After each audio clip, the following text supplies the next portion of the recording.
You don't have to be a supermo or talk about yourself in the third person to get a PB. The clue's in the name, right? It is a personal best. So what does a half marathon PB mean to you? It could be your first time attempting this distance, or it could mean trying to break your current personal best half marathon time. Well, this video is going to provide you with all the tools that you need to ensure that when you cross that finish line, you'll be looking down at your watch with a beaming smile across your face and maybe some happy tears too. Okay, so first and foremost, you need to think about picking a race and setting yourself a goal. In my experience, the less you have to think about on race day, the better, ensuring that you can fully focus on getting that PB. So when you're picking a race, why not look at one in your local area? So you don't have to think about travel or even possibly booking accommodation, allowing you to fully focus on race day. A fast course with minimal elevation, lots of aid stations and great support are all things that will give you a massive boost on race day. So make sure to factor that in when researching a race to enter. Something else to consider is the time of year when you'll be training, as the weather and shorter days could have an effect on your motivation and ability to fit in enough training. Or you could do what I did before Copenhagen half marathon and stick 80 post-it notes up on the wall, ripping one off each day as you count down to race day. Taking them off day by day was so satisfying. Next, it's easy to reminisce about your last half marathon and how good it felt when you crossed that finish line and received your medal. But how did you actually feel during the race itself? How much do you have left in the tank? Could you have gone that bit faster, or were you pushing to your max? The half marathon distance is great because it doesn't take too much of a toll on your body the same way a full marathon or an ultra would, so you may find yourself ready to race again soon.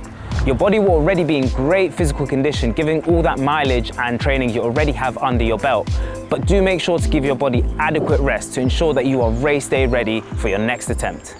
Okay. Now I'm going to go through the key things that you should incorporate into your weekly training to ensure that you're building speed and endurance for that half marathon PB. By now, I'm sure you would have heard of easy runs, long runs, interval training, hill sprints, and tempo training. Understanding exactly how and when to structure these workouts into your training plan can be slightly overwhelming, especially if you're new to running.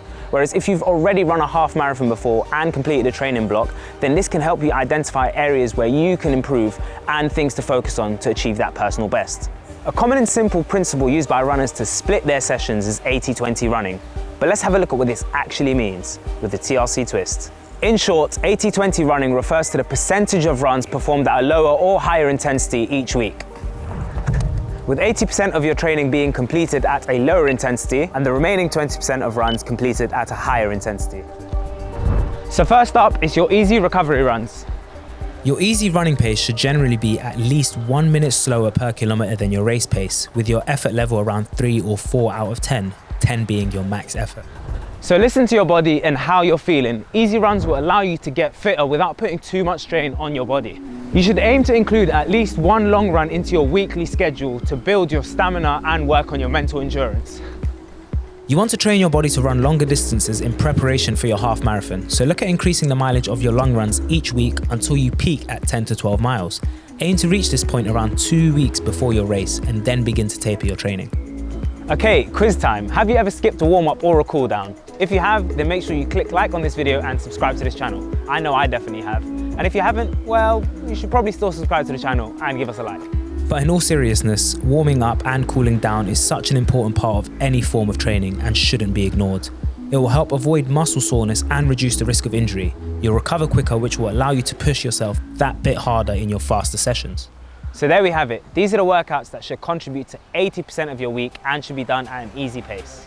Okay, so let's look at the remaining 20% of your week. This will consist of 1 or 2 faster sessions. So let's kick off with my favorite, interval training.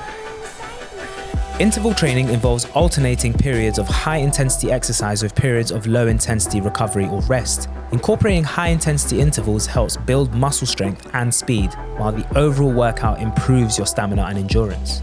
So make sure to click the link in the corner of your screen to see this absolutely brutal workout that I did to knock half an hour off my half marathon time. So next up we have tempo runs. Tempo running involves building speed and endurance by running at a comfortably hard pace. It might sound simple, but in order to get a half marathon PB, you need to learn to run faster than your half marathon pace over long distances. A great way to incorporate this is including tempo runs into your training, which forces you to run faster than that pace over a certain distance. You can incorporate tempo runs into your long runs to keep things interesting. For example, during a long run of anywhere between 13 to 20 kilometers, you could start off a nice easy pace for 3K and then gradually move into a pace slightly faster than your race pace for around 2 to 3K efforts and alternate between the two. The last one is a bit of a controversial one, especially amongst the TRC presenters, but it is hill repeats. You'll either love them or you hate them. I personally love them and incorporate them into my training all the time, but let me know, are you a hill repeat lover or a hill repeat hater? Hill repeats are extremely beneficial for building strength and improves your running mechanics by encouraging a higher stride rate, proper foot strike and good posture. So with your weekly schedule drawn out, you're now in a great position to start pushing those efforts and numbers. Nutrition plays a major role in our overall performance, and you should aim to maintain a healthy and balanced diet throughout your training. Good nutrition is essential for recovery. Your body requires more fuel and nutrients as your training intensity increases, so make sure you adjust your caloric intake accordingly as your plan progresses, all the way up until race day. Just like for many aspects of running, the ideal nutrition and calorie intake for optimal performance varies from person to person. A term commonly used when talking about nutrition in the lead up to a race is carb loading. Unfortunately though, it doesn't just mean you can eat whatever you want, whenever you want. I wish it did. Your energy levels will drop during intense exercise as you burn calories and your glycogen levels decrease. So carb loading is a way of loading up your carbohydrate stores, which your body will then use to fuel your muscles during your longer runs, like a half marathon. Research has shown that carb loading can reduce fatigue and improve performance by up to 2 to 3% for exercises longer than 90 minutes. It's important to not overconsume, so listen to your body and take notice of your nutrition throughout your training. You can try out different types of food throughout your training and on your long runs and see how it affects your performance. Your body will thank you for maintaining a consistent diet. It's often suggested to start carb loading 3 days out from your race. This gives your body enough time to adjust to the extra carbohydrates and store them as glycogen. Oh, and remember, make sure you always stay hydrated. Okay, so we've covered setting yourself a goal, your training and your nutrition, but there's one more key element to securing yourself that PB, and it's often overlooked, and it's arguably the most important, and that is your mental preparation.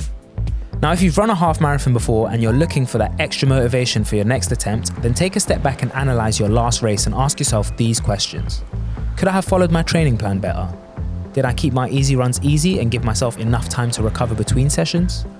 Could I have worked more on my speed? Could my workouts have been more varied?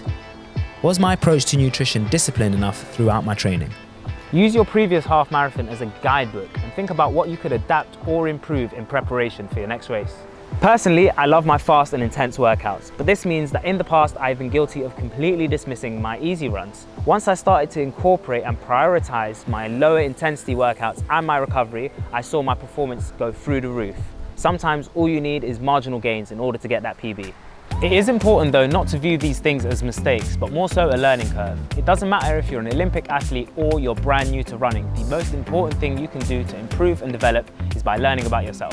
But now you're ready to go out and smash your half marathon PB. So best of luck.